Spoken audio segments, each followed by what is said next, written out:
ఇలా ఎందుకు చేస్తున్నారు అనుకుంటారు మనం? గెలుపు కోసం. ఎందుకంటే IVF వామ్ అనేటి అవి ఇంటర్నేషనల్ నేషనల్ వీళ్ళు రాత్రికి రాత్రి లిస్టు రాసుకొని అన్ని రాసుకొని రేపు ఎలక్షన్ నామినేషన్ అనగా కూడా ఒక వాళ్ళ చేతిలో పెన్ను పేపర్ కలం ఉంది. ఎన్నికల నోటిఫికేషన్ ఒక 2 సంస్థల పేరు ఉదయించారు. ఇప్పుడు మినిస్టర్ పొన్న ప్రభాకర్ గారు, మాజీ హోమ్ మినిస్టర్ నాయన, ఇప్పుడు వాళ్ళు వీళ్ళు వచ్చి చాలా గందరగోళ పరిస్థితి అయితే విరమించుకొని వారు వాళ్ళ అనుభవజ్ఞులు వారిని అధ్యక్షంగా చేయడం జరిగింది. స్వచ్ఛందంగా నలుగురు కూర్చుండి న్యాయబద్ధంగా నిర్ణయించి ఏకగ్రీవ ప్రయత్నం ఎలక్షన్ ప్రక్రియ చేసి న్యాయబద్ధంగా చేసి ఎవరైనా గెలవని పర్యవేక్షణ ప్రక్షాళన గురించి వచ్చేవారు నిర్భయంగా రావాలి, మీ సలహాలు సూచనలు తీయాలి, మంచి కోరేవారే రావాలి, భయానికి మరియు బ్లాక్మెయిల్కు భయపడేవారు రావద్దని కోరుకుంటున్నాం. దయచేసి జై వాసవి, జై వాసవి. వాసవి న్యూస్ టీవీకి స్వాగతం, సుస్వాగతం. తెలంగాణ ఏర్పడి 11 సంవత్సరాలు అయింది. అలాగే అన్ని సంస్థలు తమ తెలంగాణ రాష్ట్ర పేరుతోటి ఏర్పడినటువంటి సంఘాలు తమ పనులు చేసుకుంటూ వెళ్తుంటే తెలంగాణ ఆర్యవేశ మహాసభ మాత్రం ఇంకా కష్టాలు వివాదాల్లోనే ఉందా అంటే అవుననే సమాధానం వస్తుంది. తెలంగాణ ఏర్పడిన తర్వాత మహాసభ 2 రాష్ట్రాలుగా విభజించిన తర్వాత మహాసభ కూడా రెండు విభాగాలుగా అయింది. అయితే అప్పుడున్నటువంటి పరిస్థితుల ప్రకారం తెలంగాణ ఆర్యవేశ మహాసభ అధ్యక్షుడే కొనసాగుతూ 10 సంవత్సరాలుగా కొనసాగుతూ రకరకాలైనటువంటి కారణాలతోటి ఎన్నికలు లేకుండా కొనసాగారు. అయితే ఎటకేలకు చివరికి 11 ఏళ్ల తర్వాత ఎన్నికలకు సిద్ధమైనరు. ఎన్నికల నోటిఫికేషన్ కూడా వచ్చింది. అయితే ఎన్నికలు వచ్చిన కానించి లేదా ఎన్నికలు ప్రారంభమైన కానించి చాలా వివాదాలు వార్తలు వింటా ఉన్నాం. ఎన్నికల నోటిఫికేషన్ నామినేషన్ తర్వాత అనూహ్యంగా నామినేషన్ చేసినటువంటి 4 వ్యక్తుల్లో 2 వ్యక్తులు విత్డ్రా చేసుకున్నారని, ఇంకొక వ్యక్తి క్యాండిడేటు ఆయన అనర్హుడంటూ ఆయన నామినేషన్ తిరస్కరించి చివరకు మళ్ళీ ఇనానమస్గానే అమరావతి లక్ష్మీనారాయణ గారు గెలిచేటువంటి అవకాశాలు వార్త గుప్పమంది. ఈ తరుణంలో ఆర్యవేశుల్లో ముఖ్యంగా తెలంగాణ రాష్ట్ర వ్యాప్తంగా, జిల్లాల వ్యాప్తంగా, గ్రామీణ స్థాయిలో ఆర్యవేశుల్లో ఒక్కసారిగా తిరుగుబాటు విప్లవం మొదలైందా అనేలాగా చాలా వివాదాలు జరుగుతూ ఉన్నాయి, చర్చలు జరుగుతున్నాయి. ఈ నేపథ్యంలో తెలంగాణ ఆర్యవేశ మహాసభ యొక్క ప్రక్షాళన కమిటీ ఏంటంటూ ఒకటి ఏర్పడింది. అది మన ఆర్యవేశ బంధువు మొగులుపల్లి ఉపేంద్ర గారు ప్రక్షాళన కమిటీ చైర్మన్గా ముందుకొచ్చారు. అసలు ఈ ఎన్నికల యొక్క ఉద్దేశాలు ఏంటి, అసలు ఎందుకు వివాదమైంది, వీళ్ళు ప్రక్షాళన కోరుకుంటున్న అంశాలు ఏంటి, ఇవన్నీ మనం మొగులుపల్లి ఉపేంద్ర గారిని అన్నగారిని అడిగే వివరంగా తెలుసుకుందాం. నమస్కారం అన్న. నమస్కారం అండి. మీకు మీ వాసవి టీవీ ఛానల్కు ముందుగా శుభాకాంక్షలు, అభినందనలు తెలియజేస్తున్నా. థ్యాంక్ యూ అన్న. అసలు మనం అంటే జిల్లా స్థాయి, గ్రామీణ స్థాయి, మండల స్థాయి వైశ్యులకు లేదా నాయకులకు ఆదర్శంగా ఉండాల్సినటువంటి రాష్ట్ర స్థాయి నాయకులు ఇప్పుడు చాలా వివాదంగాను ఒకరికొరు విమర్శలతో అవుతుంది.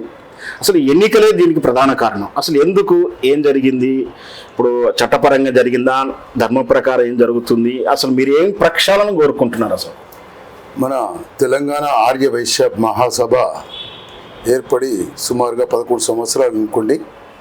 ఈ ప్రారంభ దశలో మనకు తెలంగాణ నుంచి మాజీ అధ్యక్షులలో కంజి రాజమౌళి గుప్తా గారు, అమరావతి గారు ఉన్నారు. కంజి రాజమౌళి గుప్తా గారు వాళ్ళు IVFలో ఉండి దాని కారణంగా దూరంగా ఉన్న మహాసభకు దూరంగా ఉన్నారో తెలియదు. అయితే అమరావతి గారు మనకు మాజీ అధ్యక్షులు, ఏకైక అధ్యక్షులు. కొంతమంది చనిపోయారు. ఈ తరుణంలో మన తెలంగాణ విడిపోయి ఆంధ్ర తెలంగాణ ఆర్య వైశ్య మహాసభ భాగాలు విడిపోవాలి అనే ఉద్దేశంతో ఒక కార్యక్రమాన్ని పూనుకున్నప్పుడు ఏమైందంటే మనకు అప్పుడు ఆర్యవైశ్యులలో మాజీ అధ్యక్షులు, పెద్దలు, అనుభవజ్ఞులు అమరావతి లక్ష్మీనారాయణ వాస్తవం ఎక్కడైనా నేను చెప్తాను. అయితే అప్పుడు మన నిధులు, మన సభ్యత్వాలు, మన స్థిరాస్తులు, మన చరాస్తులు మనకు న్యాయబద్ధంగా రావాలి, దీనికి ఒక పెద్ద మనిషి ఉండాలి అనే ఉద్దేశంతో మనము అమరావతి గారికి సహకరించడం జరిగింది అందరం కూడా. అయితే అప్పుడు ఈ బైఫర్కేషన్లో మరి వాళ్ళు నేతిరాములు ఈ ఆస్తి నాది అని చెప్పి ఒక రిజిస్ట్రేషన్ పెట్టి 9 మంది కలిసి ఒక Telangana state of Aryavaishya Mahasabha Telangana state of అని ఒక రిజిస్ట్రేషన్ చేయించారు. దాన్ని తెలంగాణ ఆర్యవైశ్య మహాసభగా పరిగణింటున్నాం. మేము కూడా అందులో కార్యవర్గ సభ్యులు కార్యదర్శులు కూడా ఉన్నాం. వాస్తవానికి అమరావతి గారు మేమంతా కలిసి ఒక అధ్యక్షునిగా ఎన్నుకున్నాం. ఎందుకంటే అనుభవజ్ఞుడు, అన్ని తెలిసిన వ్యక్తి, ఆంధ్రలో కానీ తెలంగాణలో కానీ పరిచయం ఉన్న వ్యక్తి, మరి మినిస్టర్లో కానీ ఎమ్మెల్యే కానీ పరిచయం ఉన్న వ్యక్తి అనే ఉద్దేశంతో ఎన్నుకున్నాం. ఎన్నుకున్నాక మనకు కొన్ని రోజుల తర్వాత తెలంగాణ ఆంధ్రకు ఆస్తి పంపకాల మీద ఉమ్మడి ఉన్నప్పుడే కొంచెం వావోతపోవతలు జరిగినాయి. అందులో మేము కూడా పంపక పాత్ర వహించినాము. మనకు లెక్క ప్రకారం 28% మనకు వస్తుంది. దాన్ని 40% అందరి ప్రోద్బలంతో, అందరి సహకారంతో అందరిని మెప్పించి 40%కు అమరావతి గారు తీసుకొచ్చారు. దానికి అభినందనీయం. అదేవిధంగా బిల్డింగ్ విషయంలో కానీ మనకు మొగ్గుగా ఉండాలి, మొత్తం బిల్డింగ్ మనకే కావాలి, మనకు ప్రణాళిక కూడా చేసినది వాస్తవం. మరి సభ్యత్వాలు కూడా పెంచిండు, అది వాస్తవం. ఈ విధంగా కొన్ని మంచి పనులు చేసినప్పుడు మేము అభినందించినాం. అదేవిధంగా కొనసాగినాం. రెండో పర్యాయం కూడా ఇంకా మన సమస్యలు, ఎన్నికలు కాలేదు, జిల్లా ఎలక్షన్లు, సమర్థవంతులు ఉండాలి, టైం మనకు సరిపోలేదనే ఉద్దేశంతో రెండో పర్యాయం కూడా అందరం ఏకగ్రీవంగానే చేసినాం. ఆ విధంగా చేసిన తర్వాత కరోనా రావడం, కరోనా తర్వాత వారికి ఆరోగ్య స్టంట్ పడడము, ఈ విధంగా 11 సంవత్సరాలు కొనసాగుకుంటూ వచ్చాం. మేము కూడా మధ్య మధ్యలో అడిగినాం, అన్న ఎలక్షన్లు పెట్టాలి, ప్రజాసంపదకంగా ఉండాలి, అందరం ఆదర్శంగా ఉండాలి, మహాసభ 100 సంవత్సరాల చరిత్ర గల మహాసభ తల్లి లాంటిది, మనకు వేరే సంస్థతో సంబంధం లేదు, మనమే ఆదర్శంగా ఉండాలి అని చెప్పడం జరిగింది. కాలయాపన అయింది. ఆ విధంగా ఈ విధంగా ఒక సందర్భంలో రాజీనామా పత్రాన్ని కూడా జేబులో పెట్టుకొని కంపల్సరీ ఎలక్షన్లు పెట్టాలనే ఉద్దేశంతో చాలా పకడ్బందీగా చేస్తే ఎలక్షన్లకు డేట్ ఫిక్స్ చేసి ఒప్పుకున్నాడు. ఒప్పుకున్న తర్వాత ఎలక్షన్ అనేది ప్రక్రియ సరిగ్గా జరగలేదనేది మా ఉద్దేశం.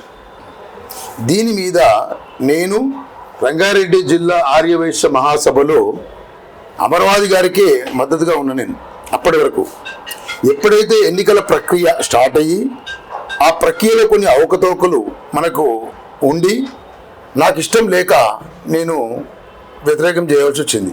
ఎందుకంటే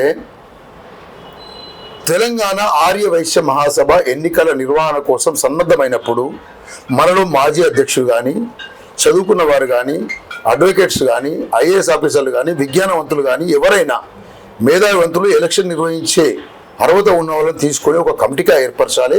అది కార్యవర్గంలో కానీ మరియు సర్వసభ్య సమావేశంలో కానీ కౌన్సిల్లో కానీ పెట్టి మనము వాళ్ళకి ఒక కమిటీకి అప్పచెప్పాలి. అప్పటి నుంచి ఏమైందంటే ఉన్న అధ్యక్షునికి అధికారాలు కోల్పోతాడు. ఆ విధంగా చేయకుండా ఒక 5గురిని ఎవరికైతే అమరావతి గారికి సపోర్ట్గా మాట్లాడి ఎన్నికల్లో కన్విన్సింగ్ చేసుకుంటూ ఆయన ప్రచారంలో పాల్గొన్న వారిని కమిటీలో నిర్ణయించిన తర్వాత ఆ కమిటీ వారు మహాసభ అమరావతి అధ్యక్షుడు లెటర్ ప్యాడ్ మీద నోటిఫికేషన్ ఇచ్చారు.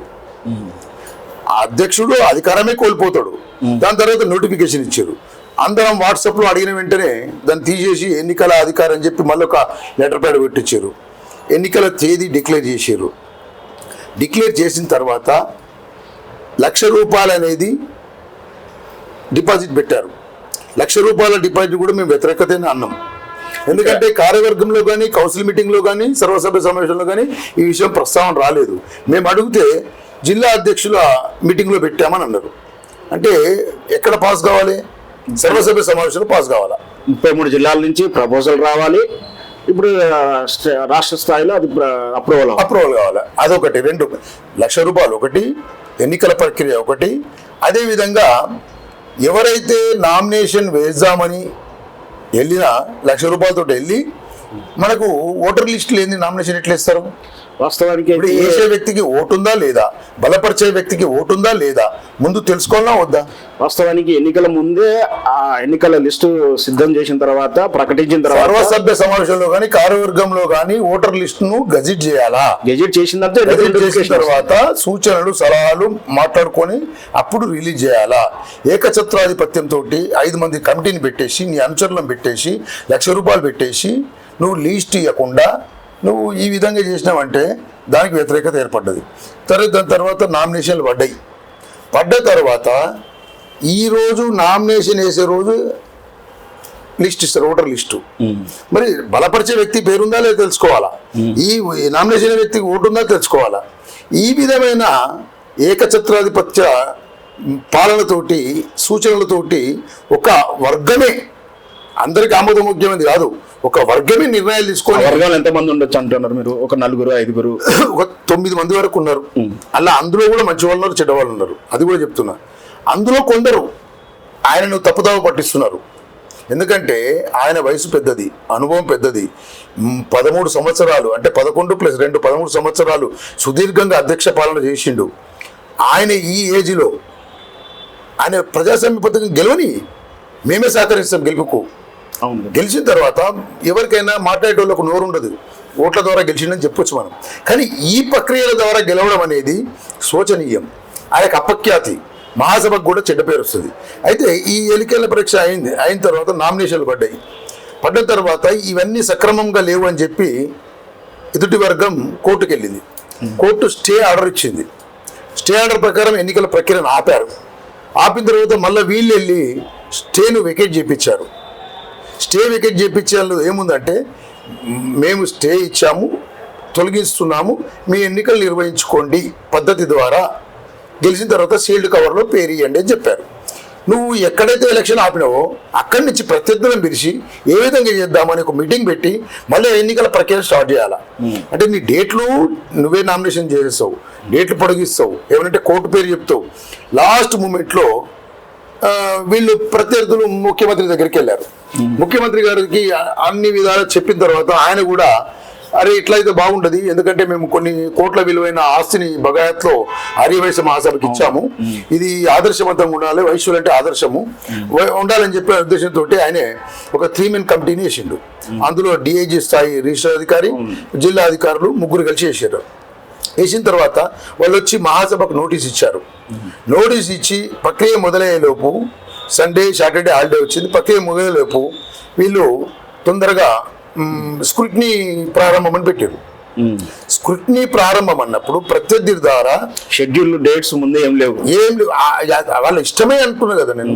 ఇప్పుడు ఎవరైతే అభ్యర్థులు ఉన్నారో, మీ అభ్యర్థత్వాలు ఉన్నాయి, మీరు ఉన్నాయి అని చెప్పే విధానం ఒకటి ఉంటుంది. స్క్రూటినీలో నాగర్ కర్నూలు చెందినటువంటి శ్యామ్ గారిని స్క్రూటినీలో తీసేయడం జరిగింది.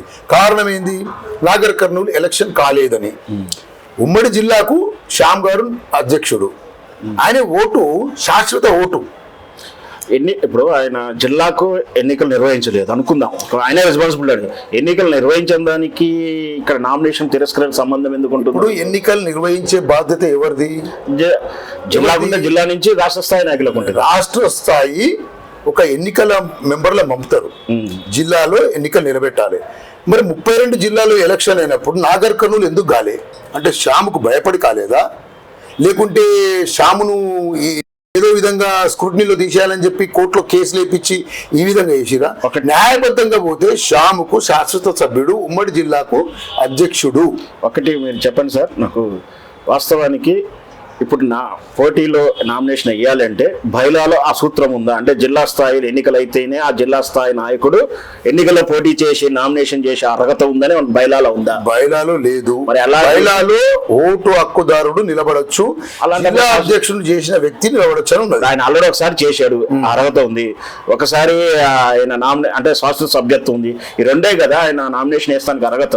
నేనేమంటున్నా సార్, బైలా ప్రకారం కానీ సూచనల ప్రకారం కానీ ఏ విధంగా తీసుకున్నా కూడా ఇది చెల్లనేరదు, అంటే ఇది స్క్రూటినీలో తీసివేయబడదు.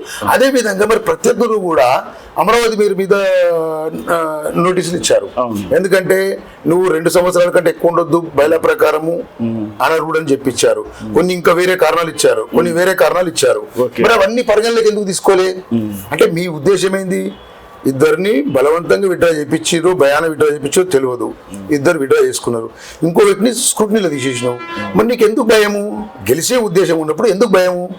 మరి ఇంకోటి, అన్ని జిల్లాలలో అధ్యక్షులను నియమించిండు, మరి నాగర్ కర్నూలు ఎందుకు నియమించాడు? ఎందుకు చేయలే? అంటే ఎవరు ఫెయిల్యూరు? మహాసభ అధ్యక్షుని ఫెయిల్యూరే కదా. అన్ని జిల్లాలు నిర్వహించినప్పుడు నాగర్ కర్నూలు ఎందుకు నిర్వహించలేదు? మరి నిర్వహించారు కాగనుంటివి. వాస్తవానికి అన్ని జిల్లా స్థాయిలో అయిన తర్వాత అక్కడి నుంచి ప్రజెంటేషన్స్ వచ్చిన తర్వాత కదా ఎన్నికల లిస్ట్ ఫైనల్. ఎన్నికల ప్రక్రియ లేదు, సిద్ధాంతం లేదు, ధర్మం లేదు, న్యాయం లేదు. ఒకటే మోటో, గెలవాలి, ఏ విధంగానైనా గెలవాలి. సరే, ఇప్పుడు అయితే ఇది ఒకటి అయిపోయిన తర్వాత మళ్ళీ స్క్రూటినీలో వేశారు. షీల్డ్ కవరు న్యాయస్థానంకి ఇవ్వాలని చెప్పి మన నోటీసులు వచ్చింది. అప్పటికే నోటీస్ అతికిచ్చేసి అభినందనలు, గెలుపు శుభాకాంక్షలు మొత్తం రిలీజ్ చేసేసారు. అంటే ఇక మరి షీల్డ్ కవర్ న్యాయస్థానానికి పిలిపించినట్టేనా? లేదు కదా. ఇంకోటి ఏంటంటే సభ్యత్వాల విషయంలో కొత్తగా 60 లక్షలు, మొత్తం 1,60,000 మంది సభ్యులు. అందులో మాజీ అధ్యక్షులు, జిల్లా కార్యదర్శులు వల్ల ఓట్లు ఉంటాయి, శాసనసభ్యులై. ఇప్పుడు రంగారెడ్డి, మేడ్చలు, వరంగల్, కొన్ని జిల్లాలు వాళ్ళ బంధువర్గాలు, కుమారుడు, కోడలు, భార్య, వియ్యపుడు, వియ్యంపురాలు ఈ విధంగా పేర్లు రాసుకోవడం జరిగింది. ఉదాహరణకు గడ్డి అన్నారం ఆర్యవేశ సంఘంలో చిన్న రిక్వెస్ట్, ఇక్కడ పేరు రాసుకుంది కౌన్సిల్ ఎన్నికల ఓటు హక్కు కోసం రాసుకున్నారా, మామూలు సభ్యులుగా రాసుకున్నారా? కౌన్సిల్ ఓట్లు రాసుకున్నారు. ఒక 200 సభ్యులకు ఒక కౌన్సిల్ మెంబర్. అది ఏం చేయాలి? ఎవరైతే సభ్యత్వాలు చేసిరో మండల స్థాయి నుంచి, జిల్లా స్థాయి నుంచి వాళ్ళందరినీ సభ్యత్వాలు చేసిన వారిని పరిగణలోకి తీసుకోవాలా, మరి మండలం వారిగా పరిగణలోకి తీసుకోవాలా, అందరినీ సమీక్షించి అందరి ఆమోదంతో లిస్ట్ రాయాలా. వీళ్ళు రాత్రి లిస్టు రాసుకొని అన్ని రాసుకొని రేపు ఎలక్షన్ నామినేషన్ అనగా కూడా ఒక వ్యక్తి పేరు తీసేసి ఒక వ్యక్తి పేరు రాయడం జరిగింది. అంటే వాళ్ళ చేతిలో పెన్ను, పేపర్, కలం ఉంది. ఇలా ఎందుకు చేస్తున్నారు అనుకుంటారు? మనం గెలుపు కోసం. అయినా పర్లేదు, ఆ గెలుపు ఎందుకు వాళ్ళకంత ఇంపార్టెన్స్? అదే అర్థమైతలేదు. పదవి కాంక్ష, పదవి వ్యామోహము. ఇంకోటి ఏంటంటే ఏకఛత్రాధిపత్యము. నేనే ఉండాలా, 11 సంవత్సరాలు ప్లస్ 2 సంవత్సరాలు ప్లస్ 2 సంవత్సరాలు 15 సంవత్సరాలు పూర్తి చేయాలా, తర్వాత నా వర్గమే ఉండాలా. ఇప్పుడు మాలాంటి వాళ్ళు పైకి రావద్దు, ఎప్పుడు మేము అధ్యక్ష స్థానం ఉండొద్దు, మేము ఫోకస్ కావద్దు, అంటే ఇట్లా ప్రత్యర్థి వర్గం ఉండొద్దు. అలా ఒక ప్రతిపక్షం లేదు, అధిష్టానం లేదు, ఒక వ్యతిరేకంగా మాట్లాడేటోళ్ళు లేరు. అంతా జై జిందాబాద్ అంతే, తినడం పో. సాధారణంగా జరగాల్సినటువంటి కార్యవర్గ సమావేశం కానీ ఒకటి అఫీషియల్ గా, అంటే దీ సమాచారం మీటింగ్ జరిగింది, ఇంత ఖర్చు అయింది అని ఒక సిస్టమ్ ఏమైనా ఉందా? ఇంతవరకు కౌన్సిల్ మెంబర్ల మీటింగ్ కాలేదు సార్, సర్వసభ్య సమావేశం కాలేదు సార్, జీవిత సభ్యుల సమావేశం కాలేదు సార్. కార్యవర్గము, జిల్లా అధ్యక్షుల మీటింగులు రాసుకోవడము, పాస్ చేసుకోవడం. నాకున్న సమాచారం ప్రకారం, అంటే మేము జర్నలిస్ట్గా కొన్ని సంఘాలు చూస్తుంటాము, కొన్ని అసోసియేషన్ చూస్తుంటాం. వాటికి ఏం చేస్తున్నారంటే డిజిటల్ ప్లాట్ఫామ్లో ఓపెన్గా పెడుతున్నారు. అంటే ఈ నెల సమావేశం మీటింగ్ ఈ ఉద్దేశం ఇది, ఈ నెల ఖర్చు ఇది, ఈ నెల అంటే ట్రాన్స్పరెంట్ కోసం ప్రయత్నం చేస్తున్న సంస్థలు చాలా ఉన్నాయి. అట్లాంటి అడ్వైస్ ఏమైనా మీరు చేస్తారా? ఇది నేను చాలాసార్లు మాట్లాడాను. బయలా రాస్తున్నారు, ఖర్చులు రాస్తున్నారు, ఇంకంత డీప్గా వెళ్ళలేదు. అందరూ ఇప్పుడు సపోజ్ చెప్తున్న కార్యవర్గం మొత్తం అమరావతి గారు నియమించింది, జిల్లా అధ్యక్షుడు మొత్తం అమరావతి నియమించింది. అలా ప్రతిపక్షం అనేది లేదు. ఏమున్నా కొంతమంది మేము మాట్లాడేటోళ్ళం. ఒకవేళ మేము మాట్లాడినాం అనుకో, మా పదవులు పోతాయి, మమ్మల్ని దగ్గర రానియరు. మేము కూడా మాట్లాడే వరకే మాట్లాడతాం. మీరు అంటారు కార్యవర్గ సభ్యులు ఉన్నారు, మీరు కార్యదర్శిగా చేశారు అంటే ఒక్కరు ఎంతవరకు మాట్లాడడం అంతవరకే మాట్లాడతారు. ఏమైనా మాట్లాడారు అనుకో 30 మంది గయ్యమని లొల్లి పెడతారు. ఇక మహాసభ యొక్క విధానం ఇప్పుడే మొదటి నుంచి కూడా ఒక విమర్శ ఉందండి. అది ఒక శత్రు దుర్భేరమైన కోటల, సామాన్యుడు, ఒక సగటు ఆర్యవేశుడు కస్టమర్స్ చెప్పుకోవడానికో, ఆపదొస్తే మాట్లాడడానికి వెళ్ళడానికి సభకు ఎవరిని సంప్రదించాలో సరైనటువంటి విధానం లేదంటుంటారు. అంటే ఒక విఐపిని గెలిచాలంటే, అక్కడ ఎవరో నాయకుని గెలవాలంటే ఒక పెద్ద ప్రాసెస్. అంటే తన బాధ చెప్పుకోవడానికి సామాన్యుడు అక్కడ వెళ్ళబుచ్చుకోవడానికో కలవడానికి లేనట్టు విధానం ఉంది. నేను చెప్తున్నా సార్, మహాసభ ద్వారా గతంలో ఘనకార్యాలు జరిగినాయి. ఏది మన ఇందిరా పార్క్ దగ్గర దీక్ష, మరి అమరావతి గారు బ్రహ్మాండమైన ఒక సభను ఏర్పరిచారు. వైఎస్ రాజశేఖర రెడ్డి గారిని తీసుకొచ్చి ఇండోర్ స్టేడియంలో ఈ విధంగా కొన్ని కార్యక్రమాలు చేశారు. ఎందుకంటే సర్పంచులు గెలిచిన వారికి సన్మానాలు చేశాడు, ప్రోత్సహించాడు, టికెట్ల కోసం ప్రయత్నం చేశాడు, అందరికీ లెటర్లు రాశాడు. అప్పటి వరకు పర్వాలేదు. 4 సంవత్సరాల నుంచి కొన్ని దుష్టశక్తులు అతన్ని పక్కదారి పట్టించి అతనికి మచ్చ తెచ్చి, మహాసభకు మచ్చ తెచ్చి ఒక విధమైన పదవి వ్యామోహానికి ఉరిగొల్పారు. స్వతహాగా ఆయనే మృదు స్వభావి. నేను నేటికైనా సాటికైనా ఒకటంట, మంచిదే మెచ్చుకుంటా, చెడైతే విమర్శిస్తా. నేను రవీంద్ర భారతిలో అభినందన మందారమాల కూడా పెట్టా, ఎందుకంటే కొన్ని కార్యక్రమాలు నచ్చి, ఎందుకంటే ఒక గురువులాగా ఆదర్శంగా ఉండాలని చెప్పి. కానీ ఎప్పుడైతే ఈ విధంగా చేశాడో, నాకు గురువు అయినా తండ్రి అయినా ఒకటే. నాకు నచ్చని పని, సమాజానికి నచ్చని పని, మోసము, అధర్మము, అన్యాయం చేస్తే నా తండ్రినైనా వ్యతిరేకిస్తా, గురువునైనా వ్యతిరేకిస్తా. గురువుగారు, ఇప్పుడు మీరు స్పష్టంగా చెప్పండి, చివరికి మీరు ఎలాంటి మహాసభ ఎన్నికలు ఎలా నిర్వహించుకోవడంతో పాటు మహాసభకు మీరు ప్రక్షాళన రూపంలో కోరుకునే విషయాలు ఏంటి? నేనేమంటున్నా సార్, మహాసభ ప్రక్షాళన జరగాలి. ఓటర్ లిస్టు న్యాయబద్ధంగా తయారు చేయాలా. ఒకటి, మనము 1,60,000 మంది ఓటర్లకు న్యాయం కలిగే విధంగా ప్రక్రియ జరగాల. కౌన్సిల్ మెంబర్ను ఎన్నుకునే విధానం జరగాల. విధి విధానాలు, బయలులో ఉన్నటువంటి అంశాలను తీసుకొని ఎన్నికలు నిర్వహించాలా. నిష్పక్షపాతికంగా ఎన్నికల అధికారులు ఉండాలా, వర్గ విభేదం లేకుండా. అప్పుడు నిర్వహించి ఏ వ్యక్తిని నిలబడిని, ఏ వ్యక్తిని గెలవని. మాకు వ్యక్తులు ముఖ్యం కాదు, మహాసభ ముఖ్యం. మాకు మహాసభ ముఖ్యం, మహాసభ ప్రక్షాళన ముఖ్యం, మహాసభ ద్వారా సేవలు చేసేవారంటే ముఖ్యం. మహాసభ అనేది 100 సంవత్సరాల చరిత్ర గల ఒక వటవృక్షం. ఇందులో రోషయ్య గారు, పెద్ద పెద్ద మహానుభావులు అధ్యక్షులుగా ఉన్నారు. అలాంటి మహాసభకు మనం మచ్చ తెచ్చినట్టయితే మనము చరిత్రలో చిత్రహీనులం అవుతామని చెప్పి తెలియజేస్తున్నాను. ఇప్పుడు అన్నిటికీ సమస్యలన్నిటికీ ప్రధాన కారణం బైలా. అది బైలా ఆ రోజు ఉన్న కాల పరిస్థితుల్లో రాసి ఉండొచ్చు. ఇప్పుడు బైలాలో ఎలాంటి మార్పులు కోరుకుంటున్నారు? బైలాలో మార్పులు అంటే, ఇప్పుడు కౌన్సిల్ మెంబర్లు ఎన్నుకునే విధానాన్ని ఒకటి, ఎలక్షన్ ప్రక్రియ ఒకటి, అధ్యక్షుడై ఉన్నవాడే ఎలక్షన్లో నిలబడాలా, అదొకటి తీసేయాలా. ఇంకోటి ఏంటంటే, ఈ వీలైతే ఈ 200 మంది కాకుండా 100 మంది, 50 మందికి ఒక కౌన్సిల్ మెంబర్ ఇవ్వాల. ఎందుకంటే 200 మంది డబ్బులు కట్టి ఒక్కరి మీద ఆధారపడము ఇది మంచి పద్ధతి. అది బయలులో రాసింది 200 మంది, అది తప్పు పట్టట్లేదు నేను. కాలం కూడా ఆరాలనే ఉద్దేశం. ఎందుకంటే ఇంకోటి, కొత్త ప్రవాహం రావాలా, కొత్త ఉద్దేశాలు రావాలా, కొత్త సిద్ధాంతాలు రావాలి, కొత్త వ్యక్తులు రావాలా. ఈ పాతవారు సిద్ధాంతపరంగా గురుతర బాధ్యత వహించి ఆదర్శంగా ఉండాలా అనే నా ఉద్దేశం. మహాసభ అనేది ఒక కళాశాల లాంటిది. మీరు మన వాసవి టీవీ తరపు నుంచి ఇప్పుడు ఏదైతే అవకతవకలు జరిగిన వర్గం ఏదైతే ఉందో వాళ్ళకు మీరు ఫ్రెండ్లీగా రిక్వెస్ట్ ఏం చెప్పదలుచుకున్నారు? నేను ఫ్రెండ్లీగా రిక్వెస్ట్ కాదండి, 9వ తారీఖు నాడు వేదికా ఫంక్షన్ కర్మన్ ఘాట్లో ప్రతి జిల్లాల నుంచి ముఖ్య నాయకులను పిలుస్తున్నాము. దానికి మన తెలంగాణలో ఉన్నటువంటి ప్రభుత్వ పదవులు పొంది మాజీలైనటువంటి వారు, మరియు ఇప్పుడు ప్రస్తుతంగా పదవులు పొందుతున్నవారు, అనుభవజ్ఞులు, వారు జ్ఞానులు, మహాసభ క్షేమం కోసం ఉద్దేశించి మాట్లాడేవారు అందరూ సుముఖంగా ఉండి ఈ మీటింగ్కి వస్తున్నారు. జిల్లా నలుమూలల నుంచి కూడా ఎవరైతే మహాసభ ప్రక్షాళన కావాలి, మనం మహాసభలు జరిగే అక్రమాలను అరికట్టాలి అనే ఉద్దేశపూర్వకంగా రేపు రాబోయే కార్యక్రమాలు ఏ విధంగా నిర్వహించాలి, దానికి స్టీరింగ్ కమిటీ ఏంటి, ఉద్యమాలు ఏంటి, దీక్షలు ఏంటి, ఆందోళనలు ఏంటి, దీన్ని ఏ విధంగా మరి పరిష్కారం ఏంది, మరి సంధి ఏంది, ఇరుపక్షాలను కూర్చోబెట్టి చేయాలా, వినకుంటే ఏ విధంగా చేయాలనే ఉద్దేశంతో రేపు 9వ తారీఖు వేదిక ఫంక్షన్లు కర్మన్ ఘాట్లో మనము మీటింగ్ చేయదలుచుకున్నాము. అది అందరికీ కూడా తెలియజేశాము.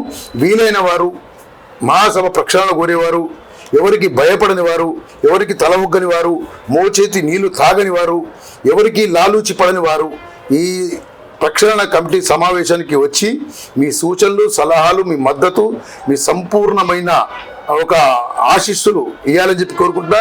మనందరికీ మహాసభనే ముఖ్యం. ఇప్పుడు 100 సంవత్సరాలు ఉంది, రేపు పొద్దున 100 సంవత్సరాలు కూడా చరిత్రహీనం కావద్దు. చరిత్ర రాసే విధంగా ఉండాలి, మనం ఆదర్శంగా ఉండాలి అన్ని సంఘాలకు. ఈ IVF, వాము, వాసవి సేవా కేంద్రం, వాసవి క్లబ్బు అవి సంస్థలు. అవి వారి సేవా కార్యక్రమాలు వాళ్ళు చేసుకుంటూ తోచిన విధంగా.